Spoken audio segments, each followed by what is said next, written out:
kitap tek seni açaram, bağlaram. Bu hissi, duygunu gizlice saklarım. Darıxsam ben seni özlerem, özlerem. Bir ömür yolunu gözlerem, gözlerem.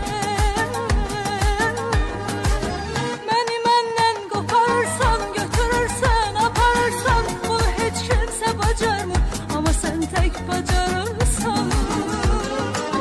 Beni menden koparsan, götürürsen, aparırsan, bunu hiç kimse bacarmır ama sen tek bacarırsan,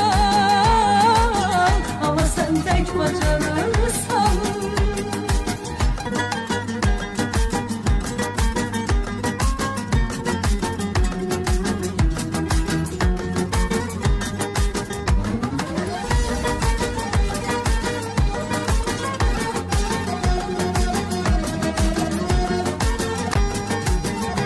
Aşığın büyüktür yürekte sevdası, ömrümün manası, canımın parçası. Gidersen gelirim, gelersen gelirim seninle, ağlarım seninle, gülerim. Beni menden koparsan, götürürsen, aparırsan, bunu hiç kimse bacarmır ama sen tek bacarırsın.